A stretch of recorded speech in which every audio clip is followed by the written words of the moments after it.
அங்கே வேலை செய்தாலும், டீச்சராக இருந்தாலும், பிஸ்னஸ் மேனாக இருந்தாலும், ஸ்டூடெண்ட்டாக இருந்தாலும், எல்லாரும் இயேசுவோடு நடக்க முடியும், அவருடைய குரலை கேட்க முடியும்.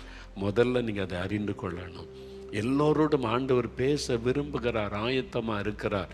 நம்ம தான் ஆயத்தமாக இல்லை. நம்ம ஒப்பு கொடுத்து நம்முடைய குரலை கேட்க நம்முடைய இருதயத்தை ஆயத்தப்படுத்தி விட்டால் அழகாய் பேசுவார். அதற்கு பரிசுத்தாவின் அபிஷேகம், அப்புறம் பரிசுத்தாவினால் வழி நடத்தப்படுகிற அனுபவத்துக்கு நம்ம ஒப்பு கொடுக்கணும். வெறுமனை போகிறோம், ஆவிலன்னு அந்நிய பாஷை பேசிட்டு ஜெபம் முடிச்சுட்டு வந்துடுறோம். ஆண்டவர் பேச இடம் கொடுக்கறதே இல்லை நிறைய பேர். அப்போ என்ன செய்யணும்? முதல்ல வசனத்தை வாசித்து தியானிங்க.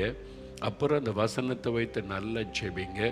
ஆவியில் நிரம்பி அந்நிய பாஷையில் எவ்வளவு நேரம் முடியுமோ அவ்வளோ நேரம் அப்படியே ஜெபம் பண்ணி அவருடைய பிரசன்னத்தில், அப்புறம் அமைதியாக வாயை மூடிட்டு உடைய கண்கள் மூடி இருக்க காத்துருங்க. ஆண்டவரே என்னோடு பேசும், லார்டு ஸ்பீக் டு மீ, என்னோடு பேசுன்னு காத்துருங்க.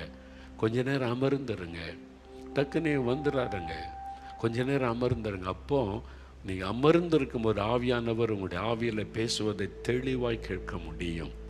இந்த அனுபவத்தில் நீங்கள் வளர்ந்து வந்துட்டீங்கன்னா அதுக்கப்புறம் நீங்கள் நடக்கும்போதும் ஒரு ட்ராவல் இருக்கும்போதும் ஆண்டவர் பேசுவதை உணர முடியும். இது